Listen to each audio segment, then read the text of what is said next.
Hello and welcome to this review of Dream Park by Larry Niven and Stephen Barnes. I have read a bit of Larry Niven. I've got a few more to reread on my shelf. Not sure I've ever read anything by Barnes. It doesn't ring a bell. Anyway, Dream Park. This is not my first reading of this book.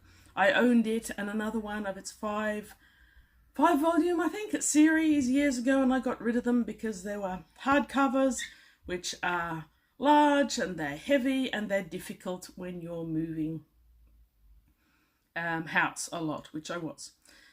So this book, on a reread, it didn't disappoint. I loved it as much as I remembered it. For me, this was absolutely a 5 out of 5 star read. I loved every paragraph, I loved every sentence, I loved the characters, I loved the plot, I loved the events, and I loved the dialogue. There's some snappy witticisms and repertoire there too. And possibly one of the reasons why I loved it so uncritically was the fact that the last book I read was a Silverberg, and it notoriously lacked any of those things I've mentioned. It was Stream of Consciousness. But I don't think that's totally it.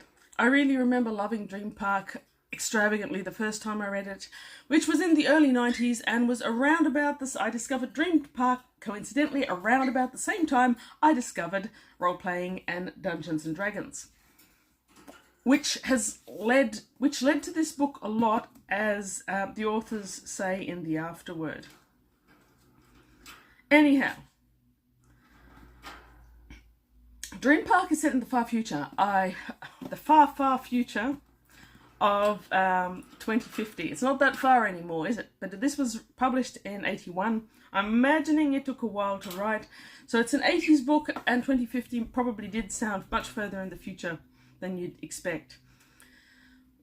I think 2050 because this book takes a unique attitude to explaining where you are. Anyhow, Dream Park is the setting of the whole plot, and Dream Park is kind of what the idealized fun park or entertainment park, whatever you call it, of the future is, where it handshakes with role-playing. Now, there's even a token mention to Disney World in there, and I feel like in the 80s probably Disney World was mostly what theme parks were. Where I live on the Gold Coast, we've got heaps of them. We've got SeaWorld and Dream World and Movie World and Wet n Wild and Golf World. There's worlds all over the place.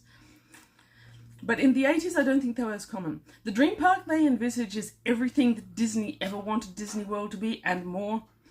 It has the same sort of funfair effect as the idealized fun park of your dreams. And it uses technology that we don't really have today, or certainly we don't have technology we could apply on that scale today, and certainly didn't have back in the 80s. So I would call this thoroughly a science fiction book set in the future, has technology. It is also thoroughly swords and sorcery, because the game in question, in which most of this book occurs, is a role-playing game, which is swords and sorcery. So you've got characters created that get into the game physically and play it physically in a part of the park. Swords and sorcery, science fiction. It's also a mystery because there's a murder mystery in there as well. To me, these three elements of plot integrate seamlessly into what is a great book. If this book was only just one of those things, it probably would have been a bit cumbersome, but I think the three worked together very well. Dream Park is set into 3 parts.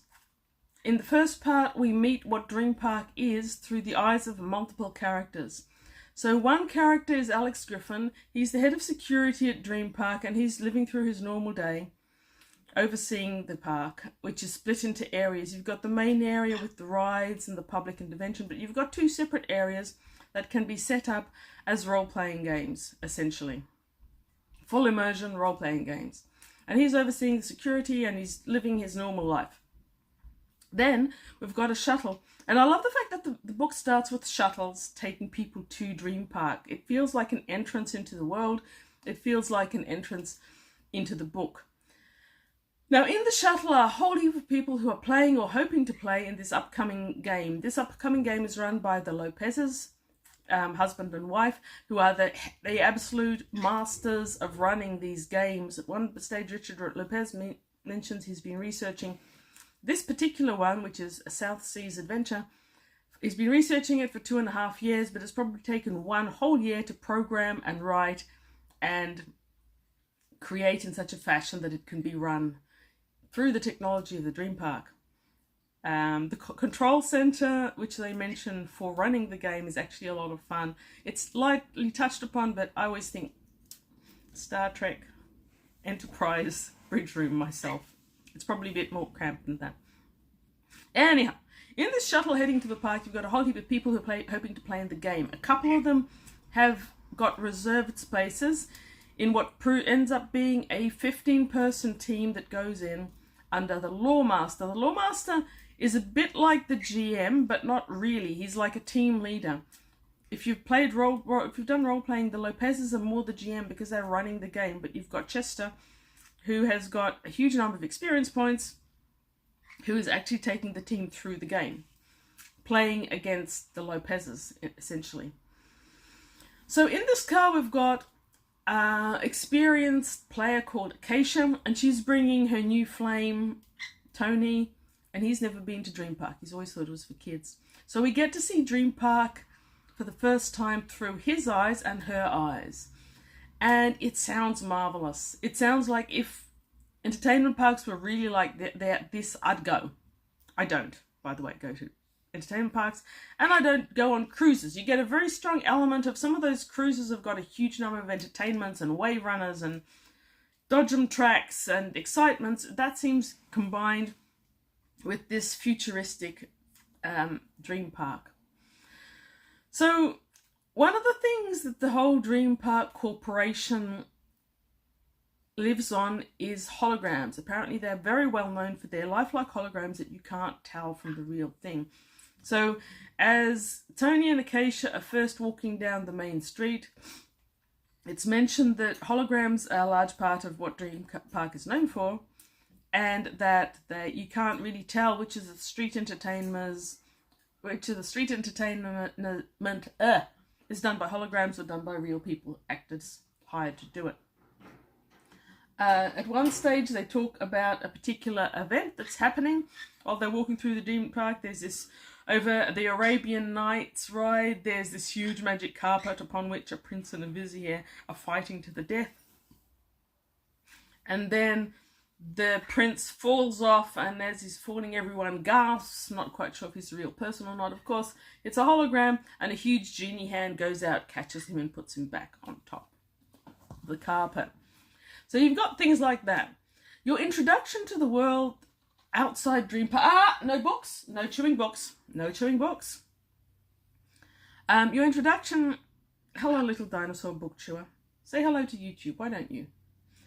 Okay, so your introduction to the future essentially comes through one very small tidbit that we get from a ride that Tony and Acacia go on with 2 more characters who are playing in the game. Oliver and Gwen, I think it was. I'm not sure. There's a lot of characters. And they go through this, it's a House of Horror type thing, and this is a level of the ride that none of them have been before. And what it is it talks about how this catastrophic event in the past happened to California. The San Andreas fault apparently was doing its thing, and humans tried to intervene and made it worse. So they walk through this area of destruction, and they go under the ocean, and they see all the devastation underwater, and then they see people starting to emerge, and it turns into a zombie shark attack sort of thing. They go all the way back into the, I'm going to say 1950s, the way it all was before the devastation. So that's pretty much all the backstory of the world building that you're going to get. Most of the world is built inside the Dream Park.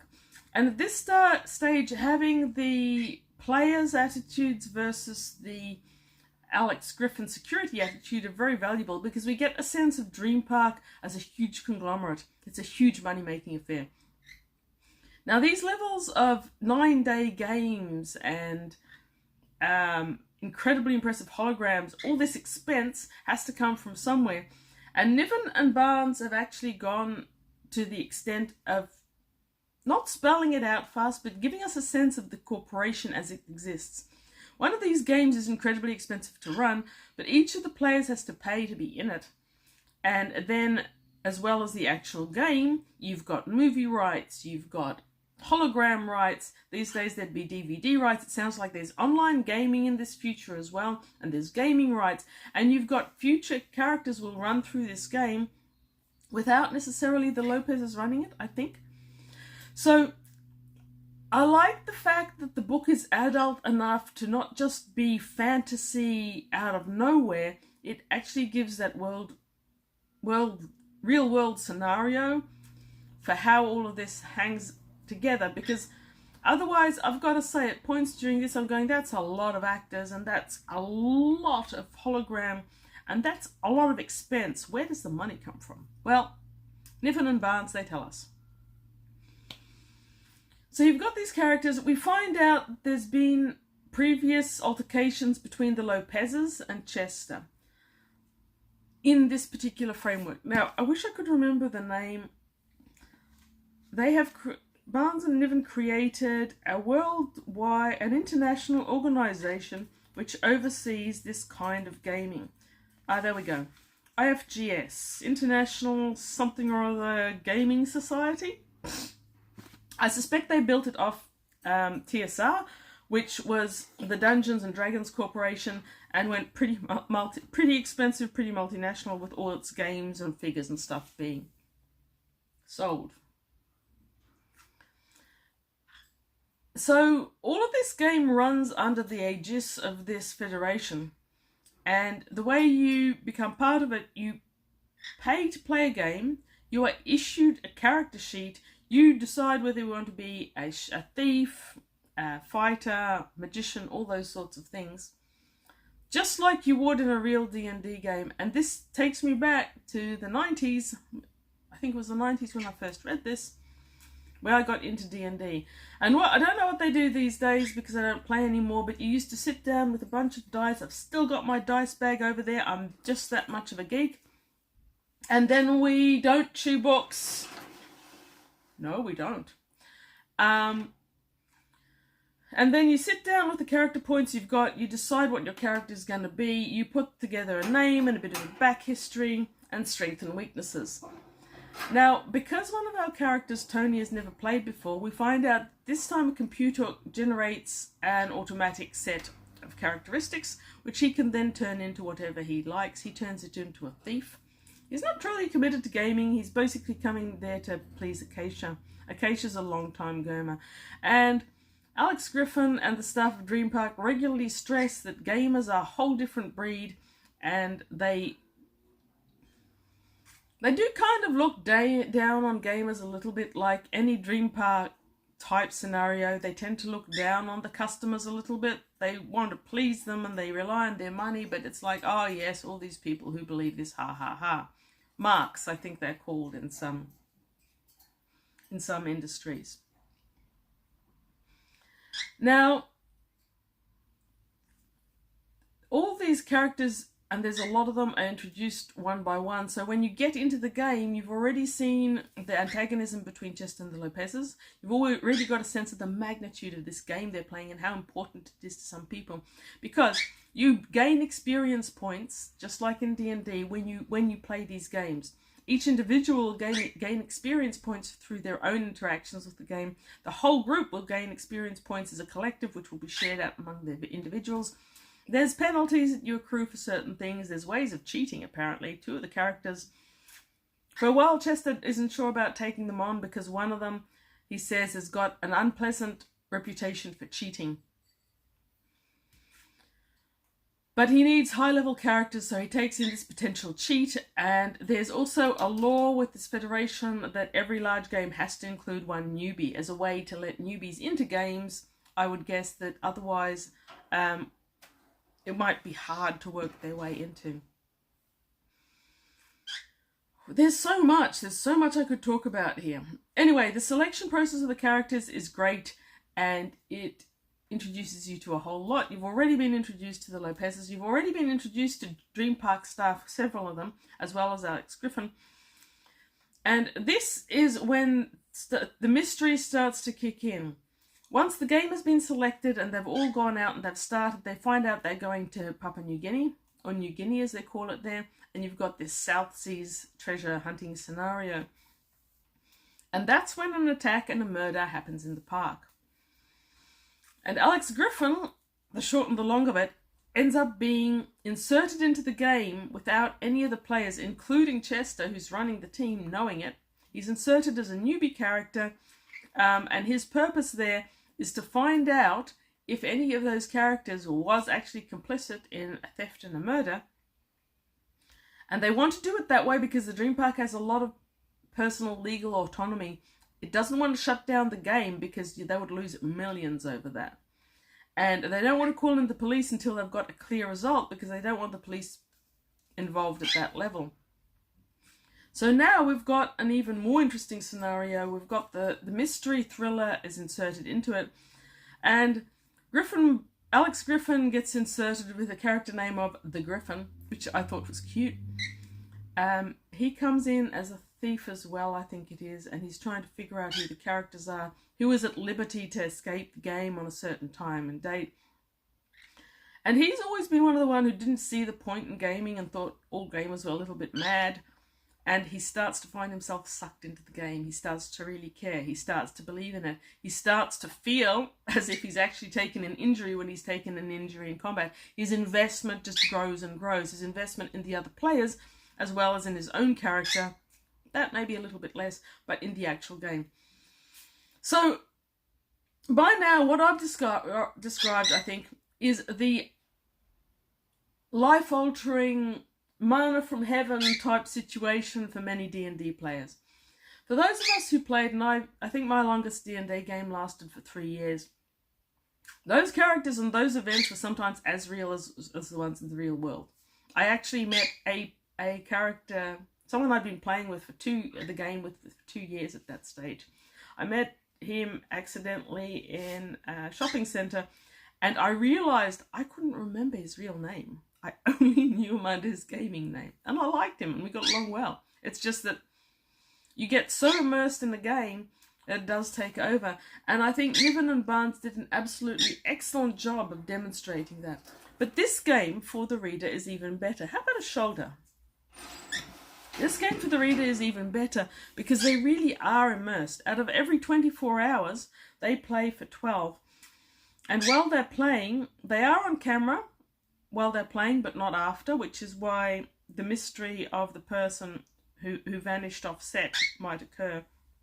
They've got holograms and actors to contend with. They've got a very formalised weapon system where they have actual weapons, but you apparently shift it into a holster and turn it off when you're actually engaged in combat. So you're not playing with what you might call a real sharp, you're playing with a hologram which calculates your point system. Yes, so as well as the game park that we all thought we were going to get when we were kids and were disappointed, this gives you the D&D game which everything seems real. And as well as a lot of credits at the back in the afterword for all the information they got in New Guinea, which some of it sounds absolutely amazing. The mythology that they use in the actual game is stuff that they've clearly researched, which I respect a great deal. But they also say the concept of gaming used in Dream Park are drawn from many sources: computer gaming, Dungeons and Dragons, Society for Creative Anachronism, which used to be a thing, I don't know if it's still a thing, and the fiendish imaginations of fans throughout the Southern California area. It's wonderful. I loved all of it. And an interesting point that I'm going to make about it. When I first discovered it back in the 90s and I was playing role-playing, I was amazed by how indifferent a lot of role-players were to it. I thought this was the holy grail of books for role-players, and I couldn't understand why most of them weren't as enthused as me. In hindsight, I think that a lot of D&D players are into fantasy reading almost exclusively. They used to read Forgotten Realms. Was it Tracy Hickman and Weiss? Tracy Weiss and Margaret Hicks, or was it the other way around? They read the Drizzt Urban books. All great books, and I enjoyed them too. The cyberpunk role players, of which I was also one, would read William Gibson and a couple of other things. But there wasn't that integration between them. And so I think that's a great shame. I loved that book back then. I love it back now, right now. And I'm going to reread it again. I'm even going to make an effort. I might even buy a book online. Shock, horror. I'll make the effort to get and read all 5 of them. Is it the book for you? Well, it's clearly the book for me. I don't rave about books with quite this level of unmitigated enthusiasm that often. I don't think it's a book for everyone. If you think it sounds interesting, certainly if you are a D&D player or you were a D&D player, I think you should read at least the first one, at least Dream Park. I noticed a lack of enthusiasm in many of the reviews in Goodreads though, which I read only after I'd finished the book. Which it surprised me. But maybe go and read those if you're thinking of reading this book but you're not convinced. Go and read some of those. A few of the criticisms seem to come from people who are sword and sorcery readers in general and who didn't seem to enjoy the fact that it wasn't real sword and sorcery, it was gaming sword and sorcery. There were others who felt the characters were wooden. I don't think I ever thought that. And that the dialogue was forced or inadequate in some way. I'm not sure. I never felt that way. If I'd just finished a book with marvellous characters and dialogue instead of one that had virtually none of either, I may not have been quite as starry-eyed, but I had real characters here, and they were doing really things, and they had feelings, and they interacted with other characters, and it's like, oh, thank God. And there were real events that actually happened and led to other events. It was wonderful. It could be that this is dated. There's mention of computer gaming online, which already existed in the 80s, but it was fairly much in its infancy. Who else remembers those LAN parties where you carried your computer, not a laptop, an actual computer, into the room and hooked it up to all the other computers to play in a group? I remember them. I think that perhaps people who are more used to online gaming today may not be as appreciative, but some of them probably will be. A lot of the 1 to 2 star reviews that I read didn't seem to be younger people though. They seemed to be older people who just weren't as thrilled by this as me. So read some of those reviews before you make up your mind. I loved it. I recommend it. I'm going to reread it in a year or 2. Speaking of rereading, someone actually asked me, how long do I have to wait before I reread a book? Depends. There are books that I read earlier in the year that I'm having to read my own reviews to remember details about. This book, which I definitely haven't read for the last 10 years, parts of it were so sharp in my memory, but they were the descriptive parts. I remembered the characters, I remembered some of the in-game events. I didn't remember the mystery, so the actual conclusion to the mystery was a complete surprise to me. I liked that. And I didn't remember the last part of the book as well as the first part of the book. So it could be that if you're reading it for the first time, you might find that the early narrative and the later narrative don't match up. Part 1 is where it's setting the whole thing up for you. That's definitely my favourite. The second part is smaller, if I remember. And the final part is tiny. It's basically a wrapping up. There's a surprise part to the mystery and the wrapping up that I'm not going to divulge. You notice I'm not saying too much about what happens in game. It's set in Papua New Guinea, or New Guinea as they call it. It's based on the cargo cult, which is a real cult in Melanesia. I'm pretty sure it's still real today even, but it was very, very active even 20 years ago. It's a mysticism-based cult. I'm not going to tell you about it. You know what? If you know what the cargo cult is, read this book. If you don't know what the cargo cult is, read this book. Maybe check it out so you're not disappointed. But if you're one of those people out there who has read and loved this book, please tell me. I'm starting to feel like a party of one. Thank you for watching and read good books.